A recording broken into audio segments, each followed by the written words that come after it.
All right, so we want to welcome everyone here. Thank you for joining us. My name is Andrea Cox with Getting Your First in Order, where we support our clients and adult children with their aging parents setting up an exit plan before a crisis. I am thrilled to introduce our next speaker, who is John Breeze. John Breeze is a recovering engineer who has been reborn as a business and leadership coach of over 11 years. He holds the business coach seat in BNI Excellence. John's focus and passion is helping business owners make successful transitions, such as into ownership, out of ownership, or into partnership. He helps owners get really clear on their why in business and what they want their business to create and contribute for themselves and their communities. Creating accountability for results, for doing what you have committed to do. This could be a single most valuable contribution that a business coach can make to an owner's success, and this is one of his strengths. John's presentation today, Growing Your Business, What's Holding You Back, is about finding practical ways of identifying new opportunities and asking yourself what's getting in your way of creating a truly amazing, profitable business yourself. John, please take the mic. Thanks again. Thank you very much, Andrea. And what I want to say right from the outset is, if you saw Robert Scrobe's presentation, keynote presentation this morning, good for you. What I'm going to present to you here will have some ideas and suggestions as how you can implement some of his great ideas.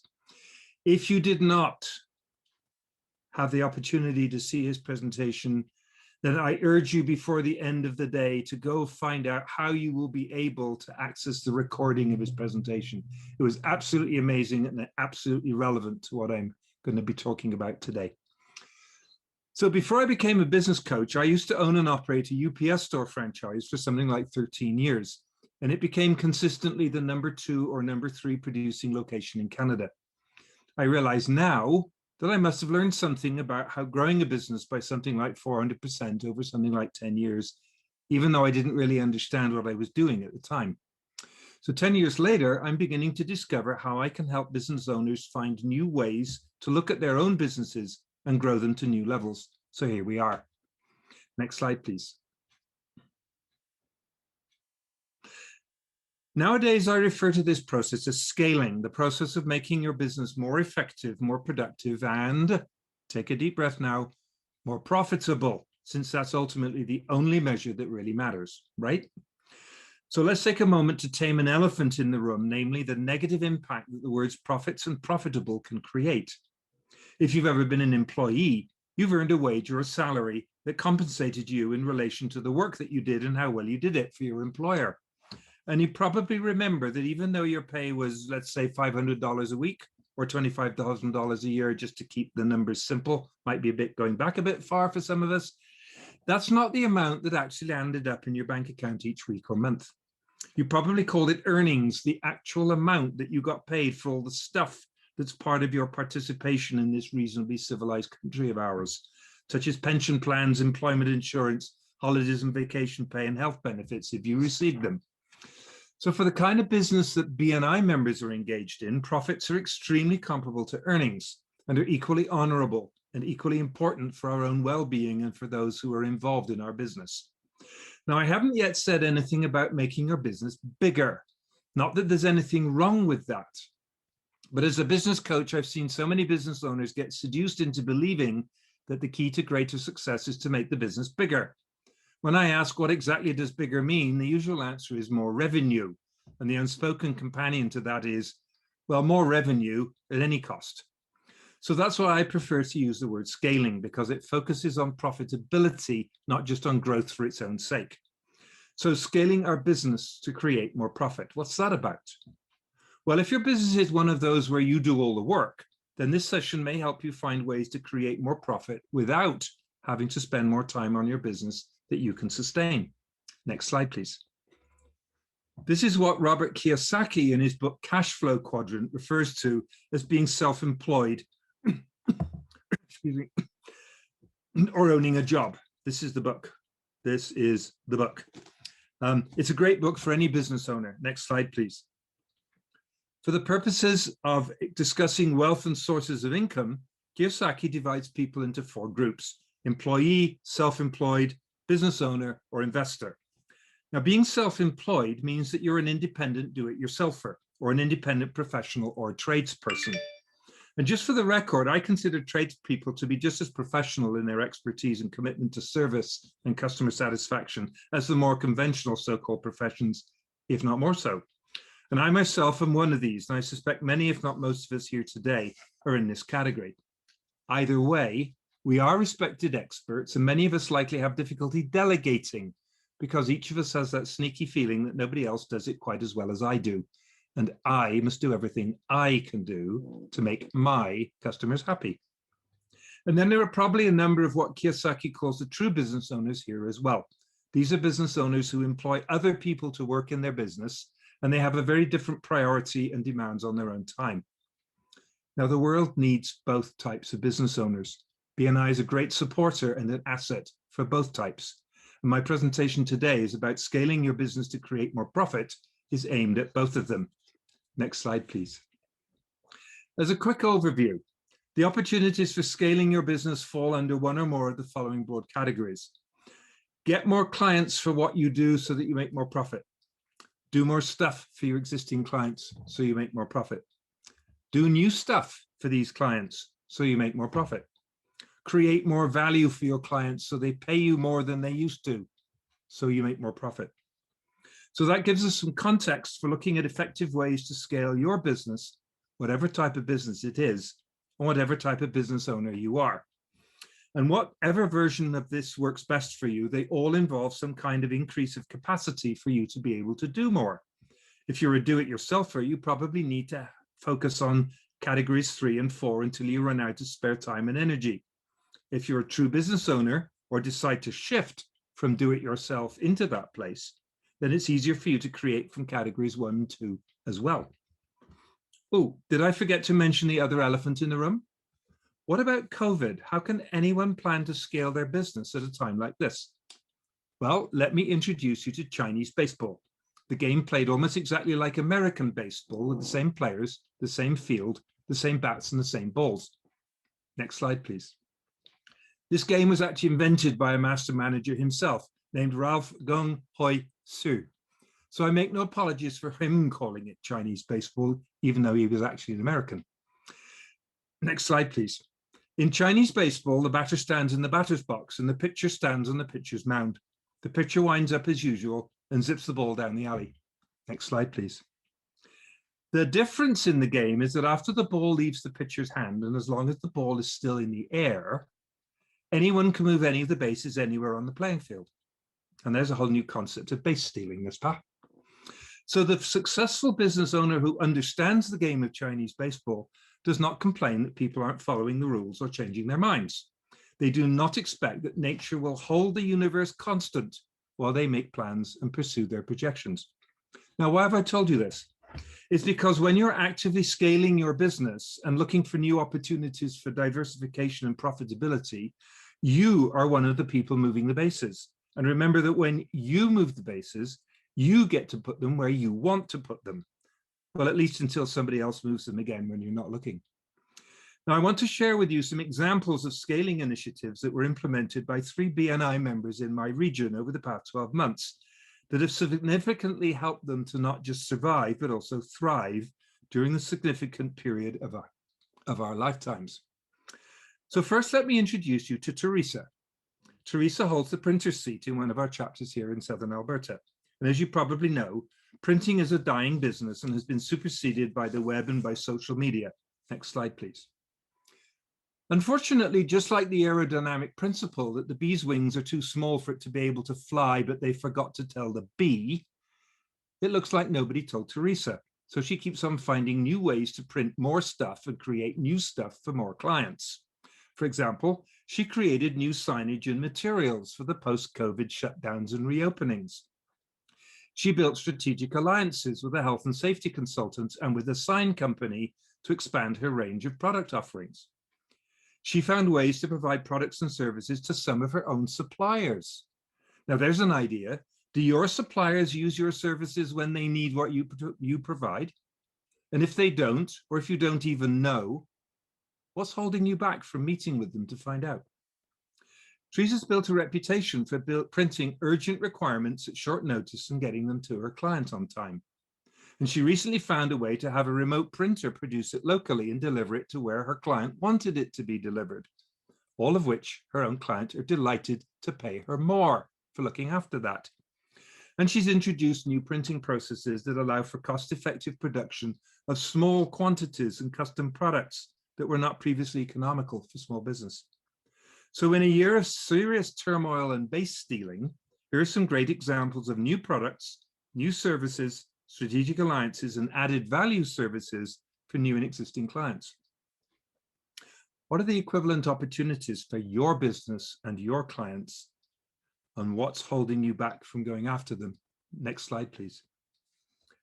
Does it feel like you have a ball and chain around your ankle? Next slide, please.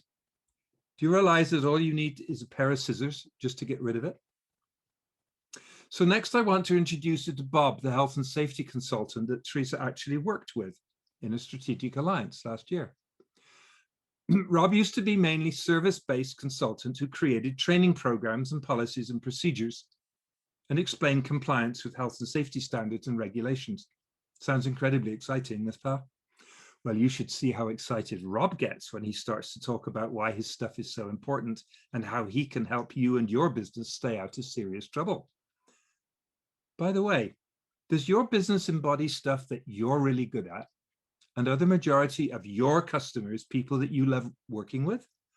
Because if it doesn't, and if they aren't, then you really need to be seriously looking for new products and new customers as soon as possible.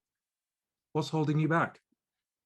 Anyway, back to Rob and some examples of his innovations in what used to be a do-it-yourself consulting business. In this brave new world of ours, there's a surprisingly wide range of really important health and safety related products that businesses need, from cleaning supplies to protective equipment and everything in between. Rob has made a point of searching out for reliable suppliers that take a pride in the quality and safety of their products. If you need cheap stuff, go to Google or Amazon. If you need quality certified stuff that meets provincial or federal health and safety standards, then Rob will find them for you, order them for you, and make sure you get them where you need them and when you need them. Next slide, please. Here's an example of part of what Rob offers his clients to help them get back into business following the COVID lockdown. And you might notice how he and Teresa collaborated to create this eye-catching brochure that both of them now share with their client base. So what are some products and services that your clients are struggling to find from reliable suppliers? Could you become that supplier for them, even though you're just a broker who knows what they really need and takes the burden of finding it off their backs? Is something holding you back? Rob now actively looks at ways to expand his role from just telling his clients what they need to do into actually doing it for them as a member of their team. Accident investigations, corrective actions, evidence of compliance. Where can you look for opportunities to do more stuff for your clients that engage your knowledge and expertise? In another initiative, Rob is currently developing a mobile app for his clients to track and record their activities and demonstrate compliance with their own health and safety procedures and avoid unpleasant safety audits that are designed to find mistakes and omissions. What is your equivalent opportunity with some of your clients? And what do you see that your own clients would do that would significantly improve if you had an app that many of them would happily pay you for every month to be able to use? How's that for a new product opportunity? My third introduction for you is Martina, a product development specialist for textile-based products, which is a fancy word for clothing, I think. Martina used to be a textile engineer for hire, working from home, creating patterns for clothing designers to have their products manufactured in factories here in Canada and overseas. It's a great example of a capacity limited business. There are just so many hours in a week and so many projects that any one person can handle at one time. How do you scale a business like that? Next slide, please. So Martina took a deep breath, rented a small industrial space here in Calgary, and hired a full-time assistant and 2 part-time workers who now collectively create patterns, sew prototype garments, and help their clients find the right production facility for their particular type of product. These are all stages that her clients used to have to find and develop all by themselves. In addition, through a strategic alliance that she's created with a sustainable fair trade production facility in Portugal, Martina and her team are now designing, developing, and producing new ranges of clothing items that can provide small quantity, custom logoed, and distinctive clothing items for small to medium-sized businesses. And guess who can handle the imprinting for short-run, fast turnaround needs? That's right, Teresa. This process is very similar to what's happening in the book publishing business, which happens to be a serious sideline interest of mine. 10 years ago, if you wanted to publish your own book, easy peasy, you set up your book, ordered 500 copies from the printer binder, and built a shelf in the garage for temporary storage. Then after selling, or more likely giving your friends a bunch of copies, you began to find out the mistakes, the typos, and at least some of the other first edition flaws in the other 400 or so copies that are still on that shelf in your garage. Nowadays, you can easily print 5 copies, let people read it, fix whatever needs to be fixed, and then print 5 more. Looks exactly like scaling in reverse, doesn't it?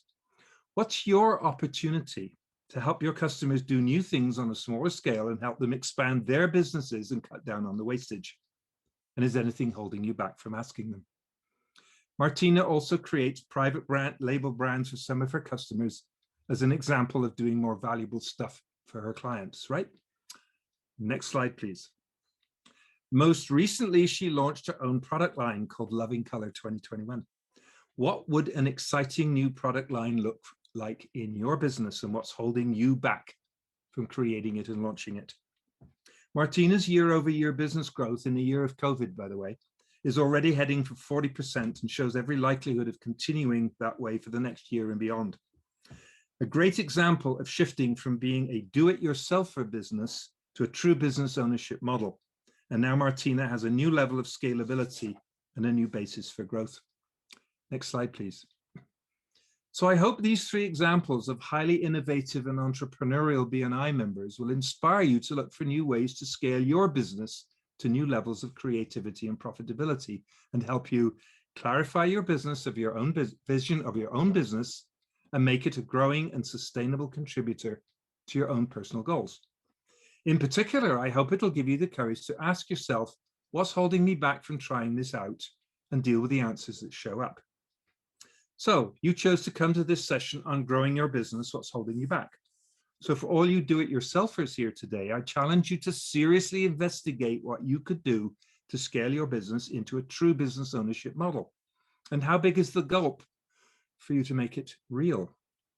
And if your first reaction is, but you don't understand, that would never work for me. Well, I'm not challenging you to actually do it. I'm only challenging you to seriously think through what it could look like. Consider booking a one-to-one with your chapter's business coach and ask for their support in doing that exercise. Next slide, please. So good luck to you all in exploring new opportunities to grow your businesses the BNI way. Remember, BNI's mission is to help members increase their business through a structured, positive, and professional referral marketing program that enables them to develop long-term, meaningful relationships with quality business professionals.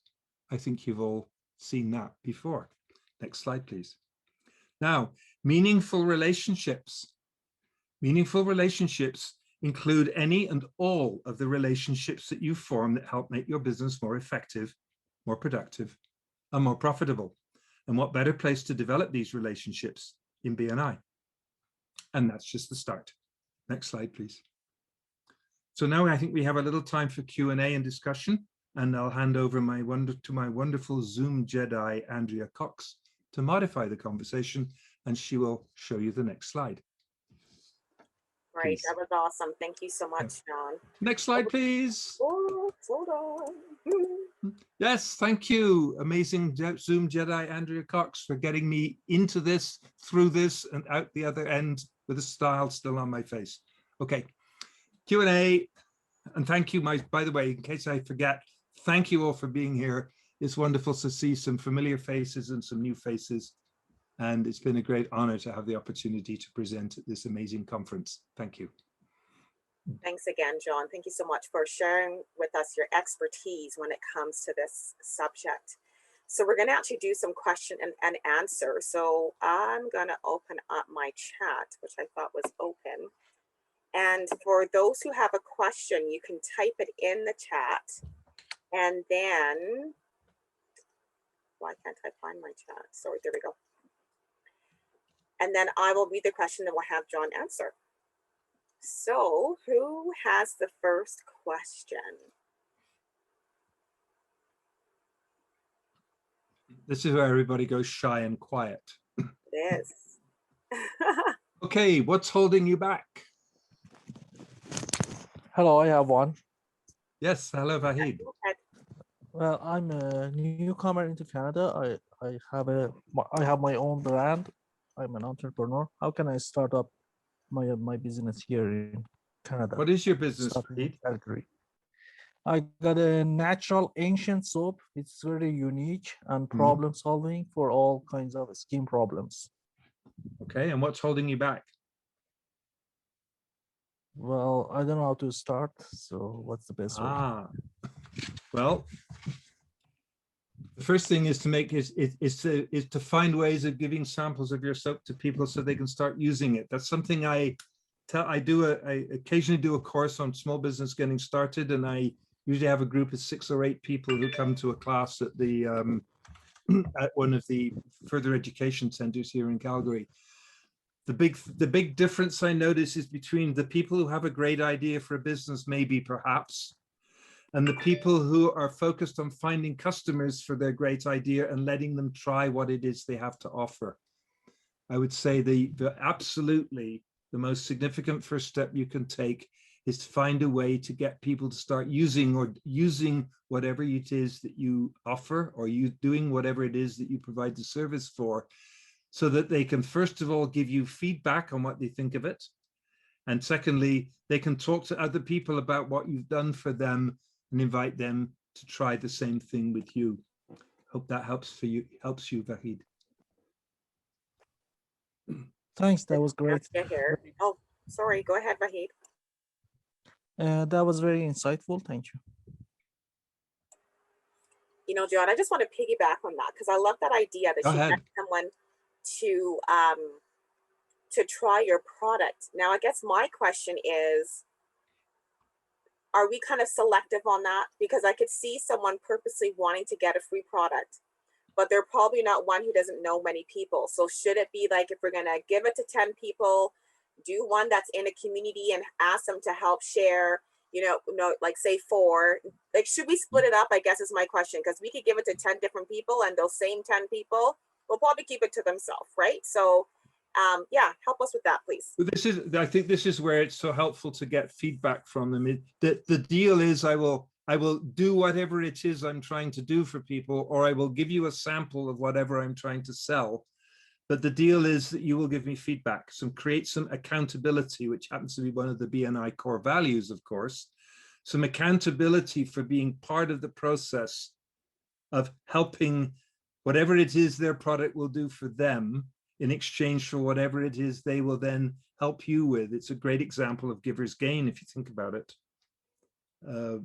In terms of here is what I'm good at, here is what I'm passionate about, or whatever. I will give you some of that. What I ask in return is that you will give me whatever feedback and support you feel is appropriate, including the possibility that I think your idea stinks, but I think if you changed it and did it this way, you'd be a lot more successful. How valuable is that?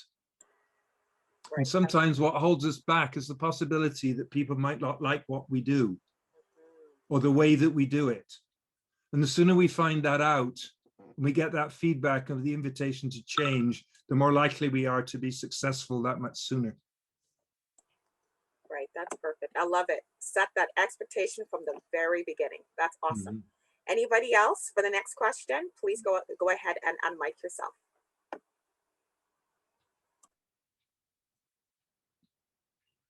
It must be 2:50, which is the time. Oh, we do just. Oh no, we got another 5 minutes. Until 2:55, okay. So there's still 6 minutes. Yay, still cool. Okay. John, it's David here. Hello, David. One of the things that I teach in my marketing 101 to entrepreneurs is the idea that they find clients that aren't just the perfect client for their product or service, but also is perfect for their business. Meaning that, you know, whether they're going down the path of a niche or what have you, they don't want to take on too many clients that are wrong for them. And I loved the fact that you know, like in your presentation, you didn't talk just about profit. You talked about scalability. You talked about all of that. How would you go about on the business level, not just the marketing level, but how would you go about the business level of finding the right clients for the entrepreneurs and business owners that you coach? The analogy that I sometimes use of that is going fishing. If you're going fishing for a particular kind of fish, you can spend an awful lot of time trying to figure out where those fish are. And if you're wrong, you can spend the entire day fishing and get nothing. If you go out looking for fish, you can then decide whether the fish that you find and catch are actually the ones that you want, but at least you have some fish to choose from. So again, what I notice in some of the dialogue I have with some of the startup businesses, they're spending a lot of time trying to identify who are their perfect clients before they've even got any clients. And my recommendation is get some clients and then decide which of those clients that are actually interested in what you do, which of those clients are actually the kind of people that you really would want to continue to work with because you enjoy working with them and they love what you do. But the idea that you can figure that out ahead of time is a huge gamble. And I think a lot of businesses go under because they've already decided without flexibility what it is they actually want to do and who they want to do it for. And oh darn, there aren't any of them out there in the pond today. So I'm going to go home with an empty basket. Hi, John. This is Subodh Sharma from Edmonton. Hello, Subodh. Thank you very much for the great insights here. Really a great learning. And I'm curious about your just last comment. Because I was of the same opinion, whereas I was hearing at many places that find your ideal client who will pay you this much, who will do that much for you, do that much for you.